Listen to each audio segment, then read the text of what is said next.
just waiting for everyone to come online and get settled. Thank you for your patience.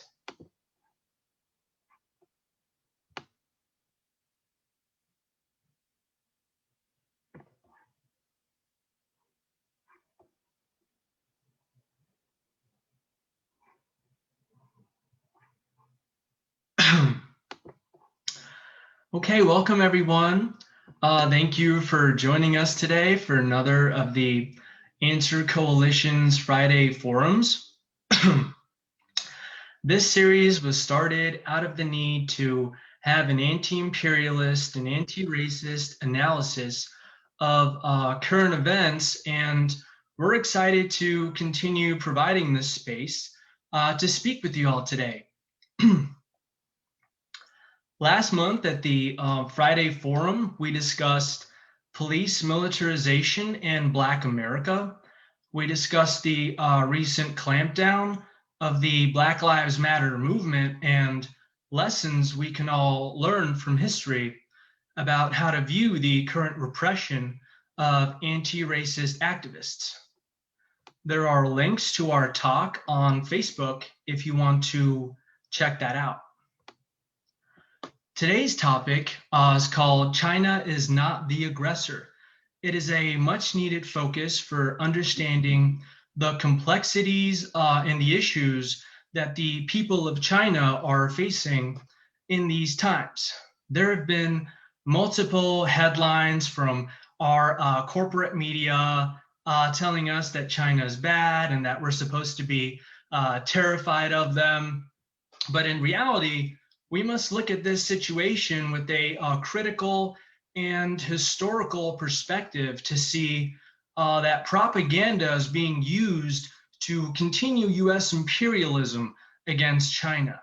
And nevertheless, China is continuing to try to unify their country and lift millions of people out of poverty while withstanding this imperialist Cold War being pushed by the US. It's imperative that we as individuals use context and history to guide our views towards peace and liberation for all oppressed people, especially one of the largest and most productive economies of the world, China. Understanding the history of working people within China can help all of us make sense of the propaganda coming out of the corporate media in the US and other imperialist countries. So with that in mind, we're going to be moving to the next part of our forum, our speakers. Our first speaker, Jordan Mills, is a member of the Answer Coalition right here in San Diego.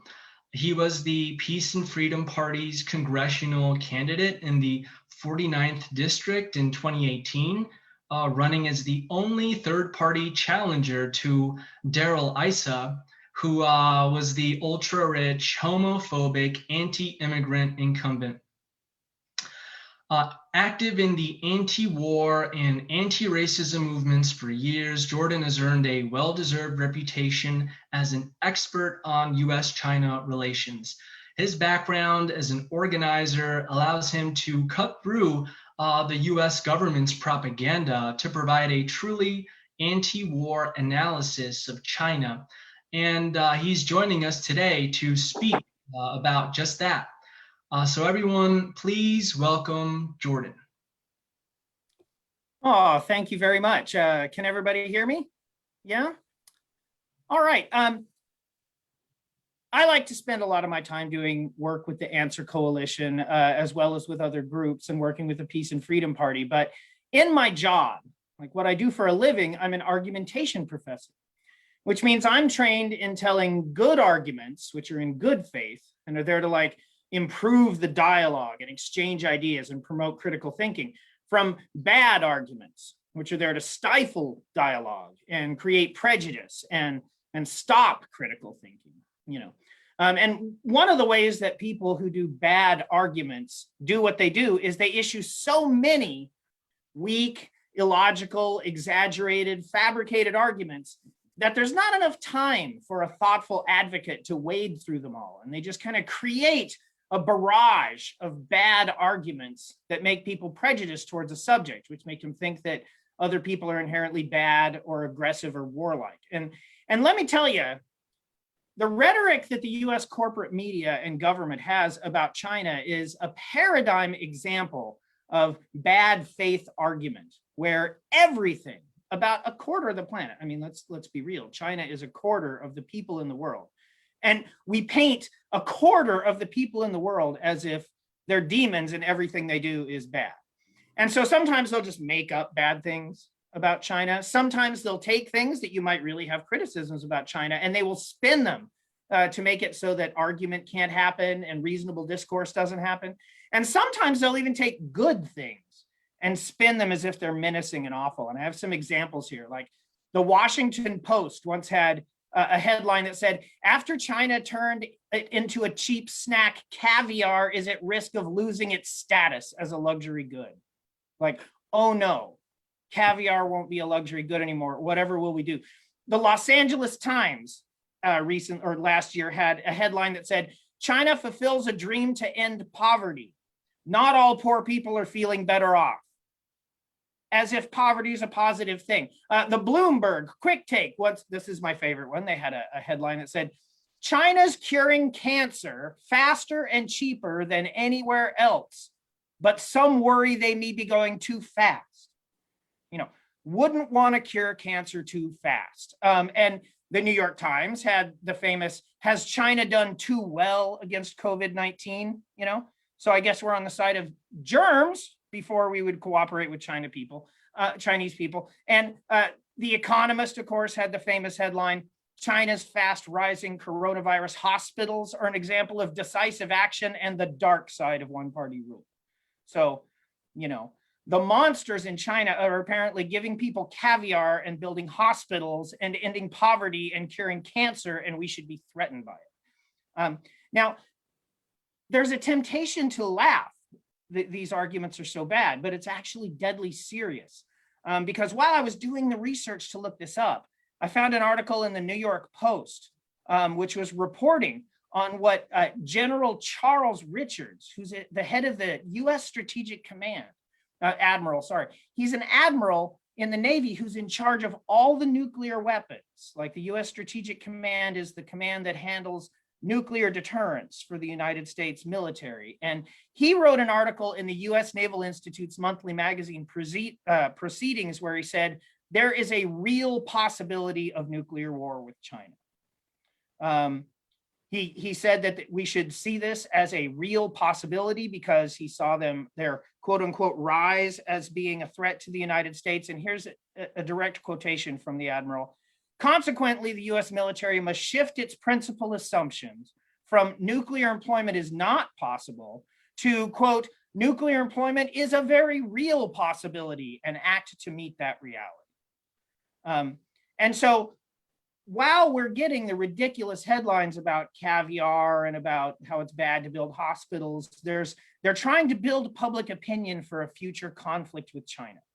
And we at the Answer Coalition believe that this is a nightmare scenario. It is one of the worst things that could happen to the world. And it's just a lie. China is not a threat to the United States, and China is not the aggressor in this conflict. And so I want to talk about two different ways that China is not the aggressor. Most of this is taken from a recent article in Liberation News, which is a wonderful resource if you're looking this up, and we'll put that, I'm sure, in the chat so you can look up the article as well. But we want to look at the military and the economic reasons why China is not the aggressor in its conflict with the United States. All right, so anybody who knows history can tell you that China has never been the aggressor in its conflict with the United States. As a matter of fact, from the very beginning, the United States has been the chief sponsor of Taiwan, which claims to be the government of China, and we station nuclear aircraft carriers and our Navy around Taiwan to menace China from just a few miles off the Chinese mainland with a government that's sort of inherently hostile to China. So from the very beginning, we've been hostile to China. The Korean War was largely triggered when General Douglas MacArthur was openly threatening to invade China and use nuclear weapons on their population centers, which caused China to respond. And we had a war with them in which millions of people died. So we've never been friends with the People's Republic of China. But since Obama did the pivot to Asia, where we stopped turning the Middle East solely into a smoking crater and concentrated on victimizing the people of Asia, since that has happened, the United States has sort of had a renewed fervor in its campaign against China. And as a matter of fact, the current defense white papers all suggest that our official military strategy is to contain the rise of any power that could threaten us, namely China. And you can see this surrounding China. You can see that in Korea, the United States has placed THAAD missiles.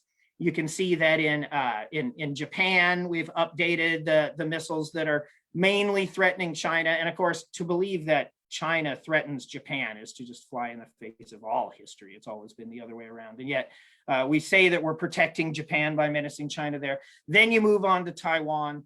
You move further into the South China Sea and the South what Sea? I mean, it's called the South China Sea for a reason. The United States wants to control the South China Sea because a third of the world's commerce goes through the straits there. And so the US has claimed that we're sending aircraft carriers to the South China Sea to stop Chinese expansionism. Although it's worth noting, last week, it was covered in the news that Vietnam asked the United States to leave its territorial waters, where the US was sort of menacing China, and the United States refused to. So the idea that we're some sort of honest broker amongst the Philippines and Vietnam and China in the South China Sea is also a joke. We're attempting to control the sea lanes there so we can shut off the Chinese economy if we want to threaten them. And then, of course, you get the separatism. We're attempting to dismember China by promoting separatist movements in Hong Kong and then moving up into Tibet and then into Xinjiang. And you can see that overall, the United States is attempting to encircle China all the way around with aggressive military moves. And of course, of the two countries, which has the record of aggression this millennium, the United States or China? Well, there are 7 countries that are smoking craters now because the United States has decided to bomb them. So you might want to think about that when looking at the two. The analogy I would use is, let's say you move into a neighborhood and one of your neighbors looks across the street and there's 2 houses and he says, and let me tell you, liberals and left people are really bad about this. They want to blame everyone equally for everything. And so your liberal neighbor comes up to you and says, look, see these 2 houses across the street? Yeah. Well, one of them has encircled the other one with guns. And they're paying the mafia to break off pieces of the house and remove it and declare their kids to be property of the state. And, the one neighbor who put the guns around is also trying to shut off commerce so that the neighbor can't buy groceries and stuff. And then also, that neighbor has set 7 other houses in the neighborhood on fire. But I just think they're both equally at fault. It's not an argument that makes sense if you zoom out and look at the behavior of the respective countries. Remember, China has 1 base outside of China, and it's in Djibouti, where there's 8 other bases. The United States has hundreds and hundreds of bases circling China, spanning the globe. Okay, but economically, is the rise of China some sort of aggression? The media would have you believe that China is an economic competitor that we need to be aggressive with, and that we need to fear. And that's really not true either, because the United States' aggression towards China economically works under both kinds of administrations, and it works under protectionism and free trade rhetoric. We don't lie about it even. When Obama wanted to do the Trans-Pacific Partnership and have all these free trade things, he pitched it to the countries of Asia as, we can use free trade to pummel China and hammer China. And then when that didn't work out, Trump switched over to protectionism as his main argument and said, if we raise trade barriers, we can pummel China and we can ruin China. And of course, all that did was bankrupt US farmers, who then needed the government to cover the money they lost from Trump's ridiculous plan. But no matter which kind of economic policy we have, it's always seen as if there's a zero-sum game, where if the United States benefits, somehow that means China has to lose. And if China benefits, somehow that means the United States has to lose. And let me tell you, that's really horrible way to think about it. It's highly immoral. China is 1 billion people more. They're 1 out of every 4 people. And if your economic system can't succeed without 1/4 of the world's population being poor and destitute, you have an unworkable economic system that's got to go, frankly. There should be no competition between basic economic rights for the people of the world. And it certainly is the case with China and what they're trying to do. China, for one, doesn't see it that way. They believe that their growth doesn't have to be zero sum, that the United States can be an economic partner with them and they can raise their people out of poverty and we can cooperate. This is, of course, an idea that would be much better, I think, for everybody in the world. Just because 1 billion people rising out of poverty is one of the best things that's ever happened in history. And putting yourself on the wrong side of it is an embarrassment, I think, and something the United States should avoid. So we at the Answer Coalition believe that China is not the aggressor. And I think it's really important that we accept that, because war with China would be a catastrophe. It would kill millions and millions of people. It could kill all the people if it became a full-on nuclear confrontation. And it is in no one's best interest for the United States to go and have another 20 years of war when the last 20 years of war have been an unmitigated disaster. It's time to pump the brakes a little bit and maybe not try to start another war. But even if, for some reason, you don't believe that, there are other reasons to cooperate with China. As Michael Clare wrote in a very recent Nation magazine, the world faces climate change as an existential threat. And there is no scenario where we fix climate change where the United States is in conflict, open conflict, or even a Cold War with China. As Claire said, sadly, Biden's insistence on pummeling China on so many fronts and appointing China hawks to his foreign policy team to do so will ensure that he gets climate change wrong. The only way to avert catastrophic climate change is for the United States to avoid a new Cold War with China by devising a cooperative set of plans with Beijing to speed the global transition to a green economy. We can't live in a world with the kind of pollution that would be created with the 2 largest economies being in conflict with each other and refusing to work together. And then finally, if I can't make the appeal by saying that war is a catastrophe or saying how terrible environmental damage is, even if you want to be racist or whatever towards Chinese people, Americans are suffering from this of Asian descent. All this rhetoric against China has caused racists in the United States to get a blank check to do sort of horrible violence and attacks against, American citizens of Asian descent, Chinese people and others, because racists aren't very smart, and we've seen a horrifying rise in violence towards Asian people in the United States, just street violence by fascists and by racists. And that's what you get when you demonize 1/4 of the planet relentlessly in the media. It causes blowback in terms of policy, but it also just blows back against innocent people who just, get targeted because of the way they look by racists. So we at Answer believe that China is not the aggressor. If you look at history, if you look at the current military situation in the countries surrounding China, if you look economically, if you just look at it like a human being, it's a bad idea for the people of the United States to make an enemy out of 1 billion people in China who could be our friends. And that's why we believe that China is not the aggressor. Thank you very much.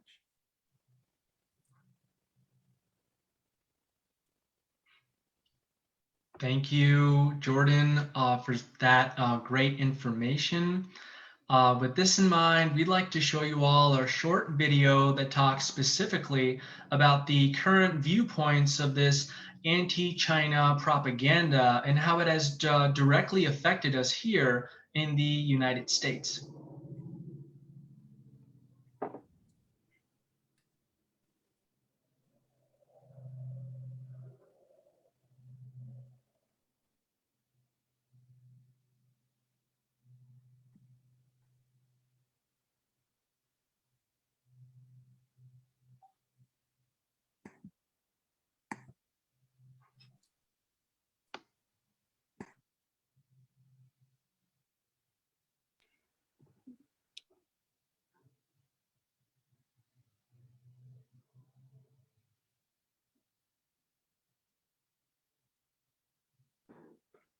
Sorry, everyone. Technical difficulties. Please stand by.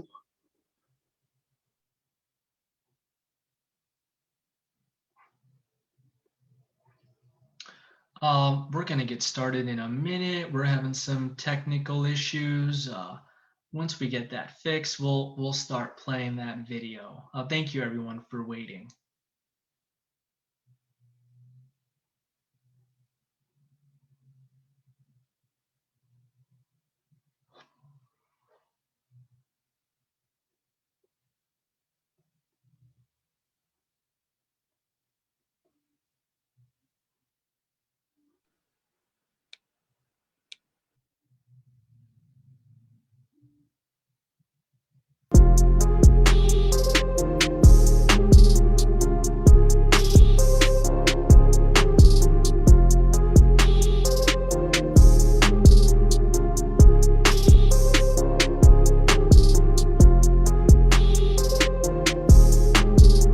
On December 27th, Dr. Zhang Jishan notified her hospital of an unusual cluster of viral cases. On the 28th, the Hubei CDC was notified. On the 29th, the provincial hospital convened experts. They started a field investigation, and there were public health announcements by the Wuhan municipal health authorities on December 30th. On December 31st, the Chinese government notified WHO. And on January 1st, the US CDC was notified.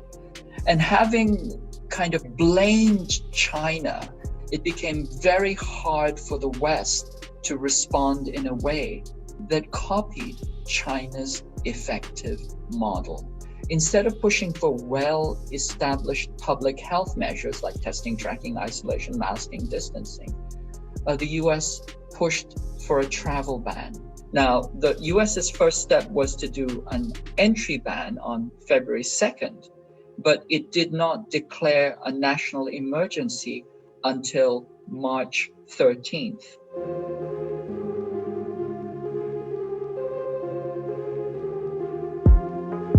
The far-right warmongers and the powerful elite that control the mainstream media are telling us China is our enemy. They backed up the assertion with propaganda and lies. They are now bearing down on the Biden administration to continue the Cold War and elevate military action in the South China Sea. China is not our threat. Mismanagement of COVID-19 is our threat. It is time to tell the politicians the only war we want is the one with COVID-19.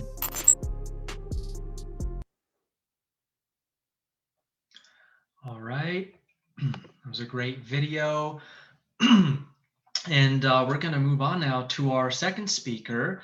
Our next speaker is Richard Becker, a founding member of several national political organizations who has been central to many anti-war mobilizations in the Bay Area for more than 25 years. Prior to moving to California, he had established decades of experience in anti-war, anti-racist, and pro-union struggles in his home state of New York. In 2009, his book, Palestine, Israel, and the US Empire, set a new standard for analysis of the heroic resistance of the Palestinian people. And he wrote to us today a sharp analysis of a different region of the world currently targeted by US imperialism, China. So speaking on behalf of Pivot to Peace and the Party for Socialism and Liberation, we are grateful to welcome Richard Becker. Thanks very much, Baruch. And thanks to everyone who's joining, and to Jordan for his excellent talk.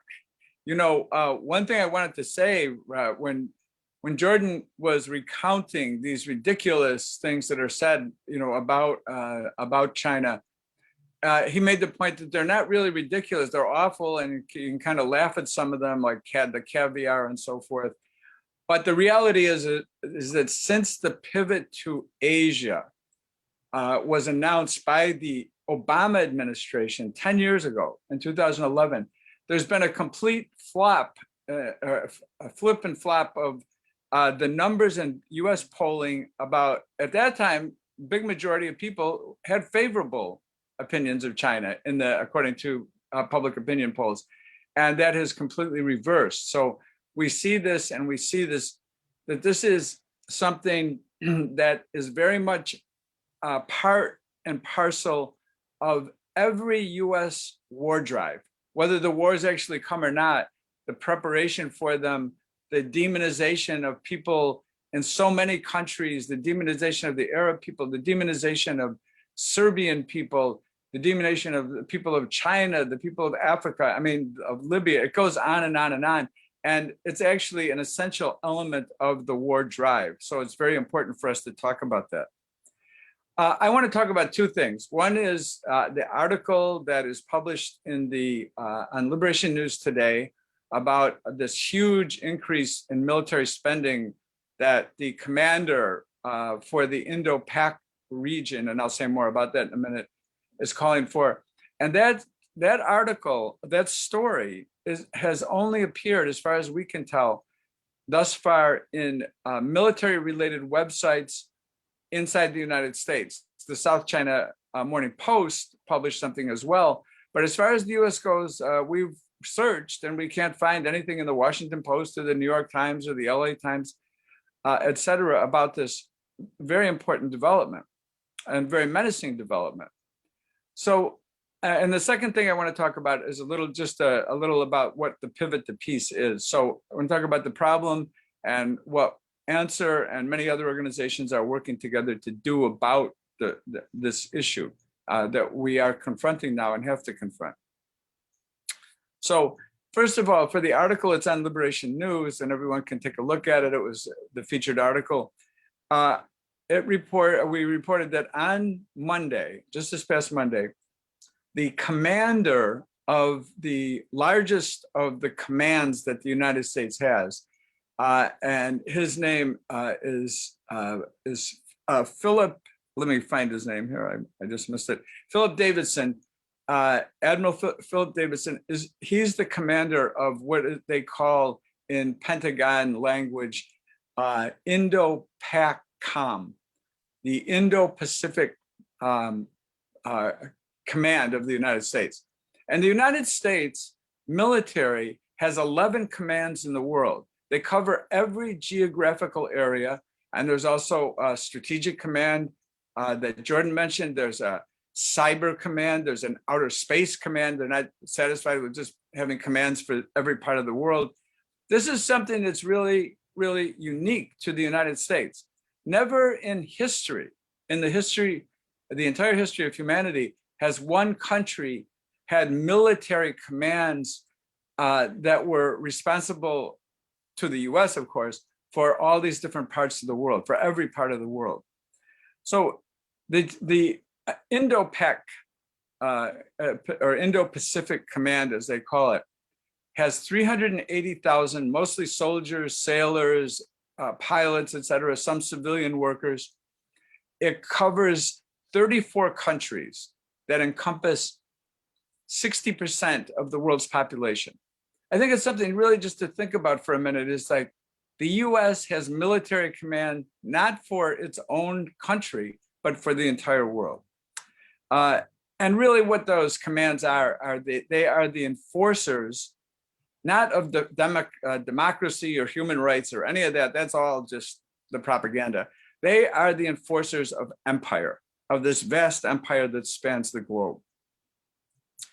So what this commander asked for, he sent a letter to Congress on Monday, and he asked for a $27.3 billion increase in as an added expenditure for more weaponry in the Asia region, the Asia Pacific region.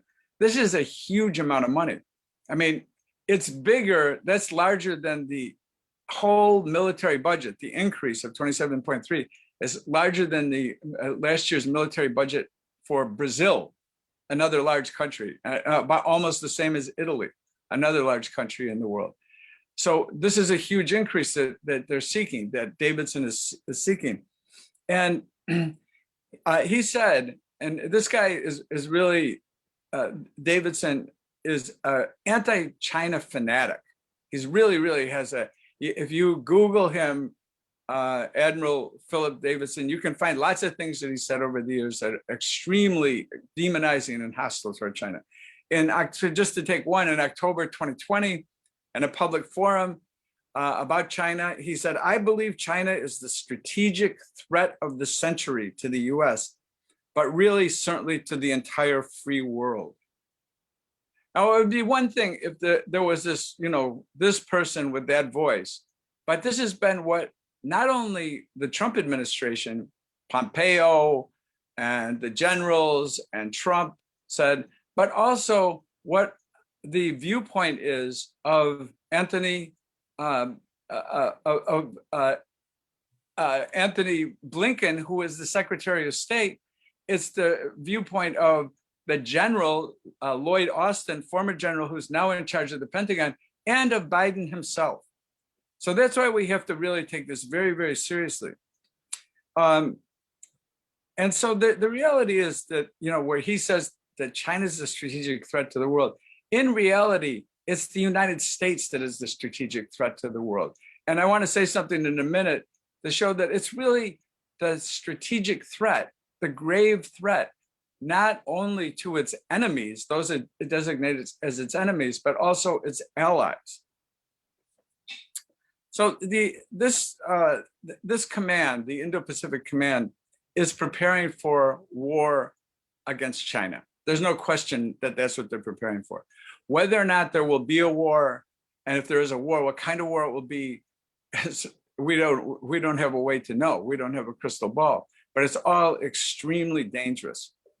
When the pivot to Asia was announced in the Obama administration in 2011, about 60% of all US military power was concentrated in the Asia Pacific region. Their aim now is to shift that and make it 70% of all US military power. And why is that? It's because the US ruling class is focused on China as its main enemy. And it doesn't see it really as the enemy for the reasons that it gives. It's not because they really think that China is about to, send an expeditionary force and capture Hawaii or something like that. That's not in the cards at all. And they know it's not in the cards. It's that the doctrine, the fundamental doctrine of US foreign policy, ever since World War II, in fact, has been that there should be one superpower in the world. For a long time, they had to live with the fact that there was a socialist camp.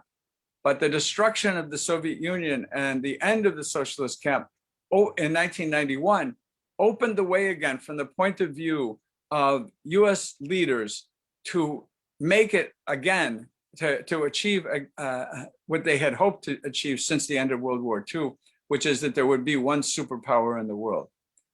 They see China as a danger, not on the basis of military action or aggression or expansion, but that it is developing and can be a challenge. And this is not just me saying this. The national security strategy of the last national security strategy that was adopted in December of 2017 stated that no longer was it terrorism that was the quote unquote, that was the main threat. It was great power competition. And by great power competition, that document, which is the official foreign policy document of the United States, the official national security strategy document, sees explicitly China and Russia as the two main dangers, although China is singled out. One other thing I want to mention just about the military spending, without the addition of $27.3 billion to buy huge amounts of new weaponry, the US military budget is bigger than the next 13 countries combined. The official Pentagon budget is, I should say, and there's a distinction to be made there. The Pentagon budget is bigger than that of the next 13 countries. It's 4 times the size of China. And yet there are articles that frequently appear in the media about the leaders in Washington are very concerned that China is increasing its military budget. I mean, it's like, really? Why do you think they might be doing that? And it's, if you really take into account not just the Pentagon, but the other military spending, national security strategy, the CIA, foreign aid in the form of weaponry, the past wars that have to be paid for. The U.S. real military budget is larger than all of the other countries' military budgets in the world put together. And of course, we have to say, when we'll look at a map in a second, but we can see that it's not China that's encircling the United States. It's the other way around. And that's why I want to go to, can we show this slide that's with the article that's in today's Liberation? So what this is, if everyone can see it, is that what that red line is, and particularly the one that goes from Japan and the northern islands of Japan all the way down to Vietnam. Although I think that, Jordan made the point that the Vietnamese don't want to be part of this anymore, but it's a land that covers, these are called the first chain islands. And this is, again, this is Pentagon language. And the first chain islands are Japan, Okinawa, Taiwan, Northern Philippines, Borneo, and then it curves up toward Vietnam. This is presented by the Pentagon as being a defensive alliance, a defensive chain. And of course, it's not. It's encircling, it's the encirclement of China. It's very interesting to hear, sometimes they're not so careful, the generals and the admirals and the military commanders, and they say things when they feel they're in a comfortable place that really are very, very revealing. And here's one. In his demand for extra funds, Davidson wrote that the United States, quote, requires highly survivable precision strike networks along the first island chain, featuring increased quantities of ground-based weapons. These networks must be operationally decentralized and geographically distributed along the Western Pacific archipelagos. So the archipelagos, of course, are the ones that are being touched on here, Japan and the Philippines, and and there's smaller islands as well. But if we really think, I mentioned who they are, and there's some smaller islands as well. Just to say it again, Japan, Okinawa, Taiwan, Northern Philippines, Borneo, and smaller islands. If you look at the map, it's hard to see, but right in the middle of it, kind of the pivot of this whole chain is Taiwan, and which is extremely important from a military point of view. And it's why the US is selling vast quantities of weaponry to Taiwan and building up Taiwan's military in anticipation of what may be coming.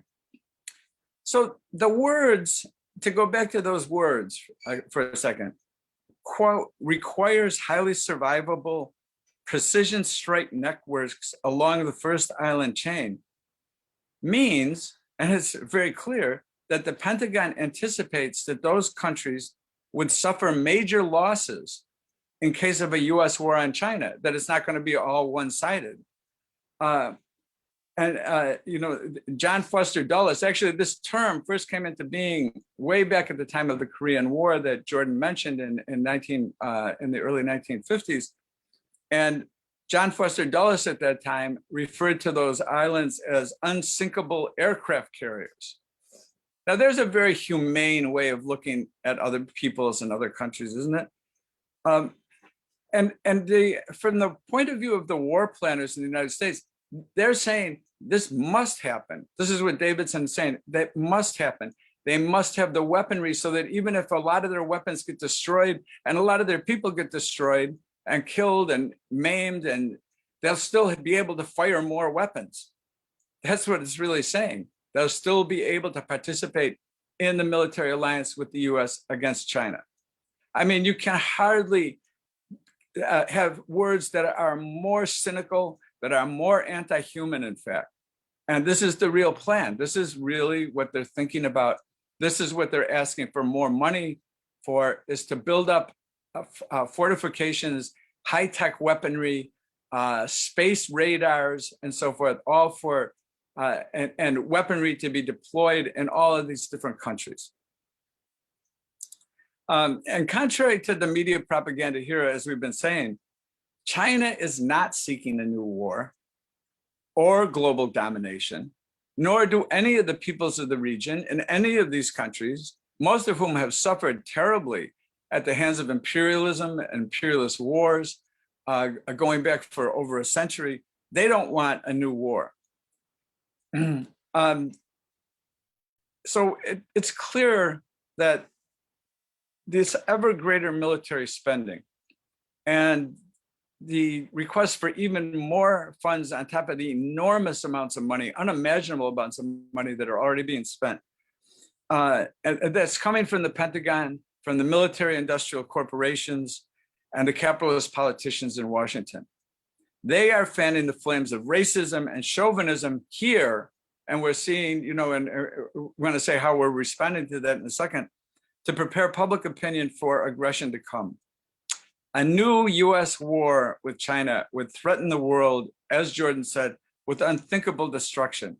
And the danger of such a war cannot be ignored. It has to be resisted. So I want to just say briefly what the pivot to peace is, and I will try not to take too long. So the Pivot to Peace is an organization that came together a little over a year ago, and it involved a number of prominent people, particularly from the Chinese American community, and organizers from organizations like particularly Answer, the Party for Socialism and Liberation, or other anti-war organizations like Vets for Peace, chapters of Vets for Peace, of Code Pink, and others have come together. And I'll just read a little bit of what the mission statement says. We are concerned Americans from all walks of life who have come together in opposition to the dramatically increasing drive toward confrontation between the United States and China. We have witnessed a profoundly disturbing reorientation of US military and foreign policy that identifies China as a competitor and an adversary. The new military doctrine of the Pentagon has prioritized preparation for, quote, major power conflict, unquote, in the coming years. This dangerous reorientation has impacted consciousness in the United States on many levels, such as that a palpable feeling of fear, animosity, and even hatred has been generated not only toward the People's Republic of China, but toward Chinese people in general, Chinese American citizens, and other Asian peoples in the United States. The so-called Pivot to Asia, and of course, Pivot to Peace is a play on that, off that word, which was announced in 2011, has developed into a pivot toward war and confrontation. We have created the Pivot to Peace to insist that the government and mass media turn away from the anti-China Cold War. This new Cold War has taken on a life of its own. It needs to end. We have launched a new effort called Pivot to Peace to educate and mobilize public opinion about the benefits of a policy that facilitates cooperation and mutual respect between the United States and China. Pivot to Peace is a coalition of Americans ranging from military veterans, public sector workers, professors, healthcare professionals, public officials, legal professionals, and those who are concerned about the future of relations between our country and China. We reject the escalation toward global conflict and instead urge peace and cooperation with China. We want to build support for peace and prosperity and a shared future of mutually beneficial development for both the American and Chinese people. We believe that friendship and engagement between our countries is the better path toward that future. And quite a number of prominent people, particularly many leading people in the Chinese communities in the United States, people like Maxine Hong Kingston, the author, novelist, and writer.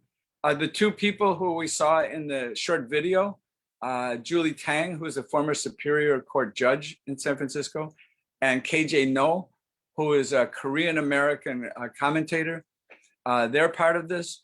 Oliver Stone, the director, has signed on to it. John Pilger, the filmmaker, Colonel Ann Wright, retired Colonel Ann Wright, and many, many more people. And again, I would emphasize that particularly people from many associations, dozens of associations in Chinese communities across the United States have joined in this effort. And it's of course, of great concern. And of course, we see, just as this statement says, that there have been many, many attacks. There's escalation of attacks on Asian Americans, many of them deadly attacks, and very dangerous attacks. So the Pivot to Peace has been doing webinars. It organized actually a demonstration a little over a year ago. But mostly because of the current health conditions, it's organizing numerous webinars. I hope people can tune into it. The website is peacepivot.org, peacepivot.org. So thank you. I'll stop at that point.